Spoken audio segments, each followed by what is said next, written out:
Today we're chatting with Winghaven Pizza Farm, based out of Galesville, Wisconsin.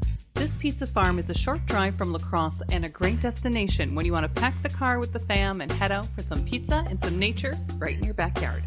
I'm Amy, and he's Brent, and this is La Crosse Local.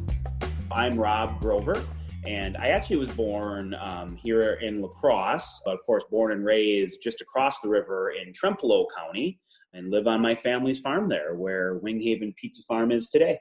And what led me to pizza? Well, the farm that I live on, it's a fifth generation farm. My ancestors have lived there and farmed there since the 1850s.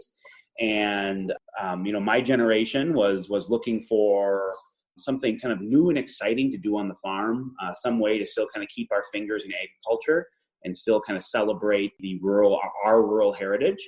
So that was always kind of in the back of my mind. And then I ended up meeting with my dear friend and business partner, Greg, a few years ago.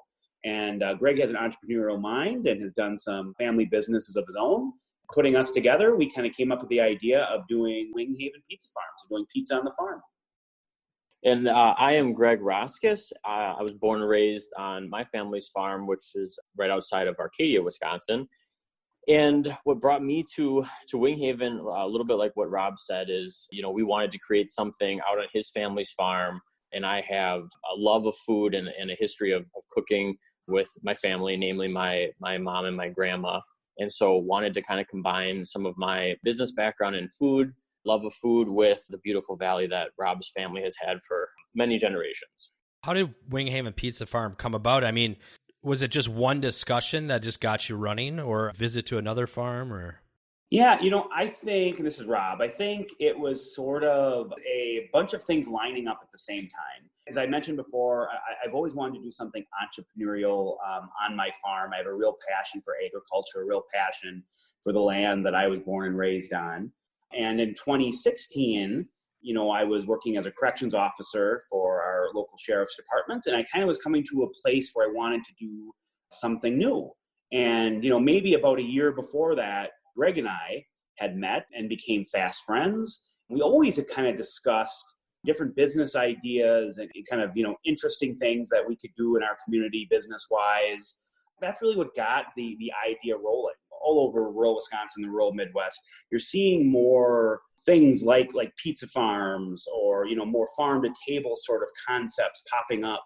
We also did visit some of those places. And I think even before we decided we were going to try something like that, that's what kind of got the ball rolling, circumstances and seeing that there really was a possibility that we could make something work on the farm because we had seen other places do it as well. Yeah, and to piggyback that a little bit, one of the things that kind of prompted the conversation was, what can we do on the farm? And it wasn't immediately going to just jump to a restaurant. It wasn't like we need to find a place to start a restaurant. It was, how can we take this beautiful valley and the history that existed on the farm and then turn it into something that could be shared with a lot of people, with people coming through on the Great River State Trail area or along the river, or just people that were in local communities that were looking for some place to take their family or to take their friends or whatever. So, it started as just a conversation on what to do in the valley. And then it turned into, Rob and I both love food. We love kind of the shared meal with friends and family. And we thought that would be a really neat area to do something like that. So it was definitely a multi-stage process, but we're really happy with how it turned out. I've been to a handful of pizza farms up and down the Great River Road, and I got better each time I visited. I remember to bring chairs. I have 3 kids. I brought a cooler, if that was allowed, brought a blanket. For people who have never been to a pizza farm, what can people expect when visiting the farm, and how should they prepare? There's different pizza farms or different outdoor dining experiences that require or ask different things of their customers. And, for us, we do offer local beer and wine. We do stone-fired pizza out of a food trailer on the farm. But for us, we have a lot of green space. We have a lot of open area. We have picnic tables that are first come, first serve, but we always encourage people to bring folding chairs and tables and blankets and that sort of thing. And this year especially, people have really embraced that idea. So they can bring their family out. They can bring basically a bunch of seating and picnic kind of materials and just kind of set up in their own spot. If they want a social distance, they have plenty of area to do that. People really enjoyed and embraced that part of it, kind of creating their own little spot there. But we also do have seating for about 70 people or so. Yeah. At the moment, again, first come, first serve. When people get out there, we have a ticketed number system. So on certain nights, if it's a busy night, then there might be a little bit of a wait.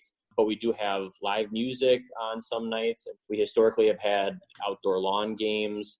This year, we're encouraging people to bring their own lawn games or whatever games they want to play to pass the time.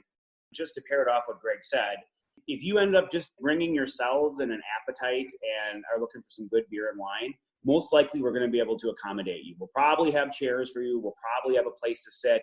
We have stacks of plastic chairs that you can snag and kind of make your own spot. And at the same time, though, whatever comfort you want, other than, your own beer or wine or food, we don't allow any carry-ins like that, but we've got you covered. There'll be something for everyone. You can bring really anything you want to keep yourself comfortable. Tables, chairs, blankets, outdoor games, whatever it may be. You can do that if you just want to chill and just bring yourselves after a day of checking out the Driftless area. You can do that too. So you guys got the beautiful setting out there. The most important key is, what is the philosophy, on making a good pizza? What are you guys offering out there that's special? Our focus has been from the beginning on fresh and high quality ingredients. We do thin crust pizzas in a high temp stone fired oven. Crispy, thin crust, and the reason we chose that is really to showcase the ingredients on top. People like all different types of pizza. They like to experiment with different flavors, or they like just kind of the old classics. But really focusing on the quality of the toppings is kind of where I think we shine. And that's something that we continue to do through monthly special pizza offerings. So we'll try different recipes. We'll have different ingredients based on the seasonality of them, and just try some different flavors too for people. Our pizza philosophy really is thin crust, crispy, high quality ingredients. That's kind of the pizza that we strive for. Yeah, and and we're real big on, we do have our set pizzas, but if you want to modify something, if you want to add something, take it off, we're cool with that. And I think a big reason why we wanted to go with thin crust is it really lets our fresh, locally sourced ingredients shine. Because, sometimes when you get a thick crust, and I like thick crust pizza sometimes, but it really can weigh you down. So the thin crust really makes our fresh ingredients shine. So you're sure to find something you like. So what's next for the Pizza Farm? Are you looking into 2021? Is there any exciting sort of things you're planning? We're always looking at ways to kind of make our process better, to innovate, but our big focus is always just having a really great guest experience. Right now, as everyone's dealing with, we're trying to get through this global pandemic, which of course is having some effect on local businesses. But we've been lucky being outside. We've been blessed to be able to thrive this year. So really for 2021, I think we're going to look more towards, knock on wood, we can, doing special events again. In 2019, we did a ton of beer and wine tastings with regional wineries and breweries. I think we'd really like to focus on that again and increase that. Getting other vendors out to the farm. We've been really blessed with the following we've gotten and the popularity that we've been able to build. We'd like to, again, incorporate other local producers into our business. So I think that'll be a big focus for 2021. If people want to follow along, or maybe stop out this season still, or maybe even wait till 2021, where can people find out more about the Pizza Farm? We're on all the major social media platforms. You can find us on Facebook. You can find us on Instagram. Just search under Winghaven Pizza Farm. We also have a really beautiful website, which is Winghaven Pizza. Search that. You'll find it. Lacrosse Local Podcast is a production of River Travel Media. Do you have an interview idea you would like to share with us? Message us on Facebook at Lacrosse Locals. Subscribe to the Lacrosse Local Podcast on your favorite podcast app. If you like us, rate us 5 stars. We thank you for it.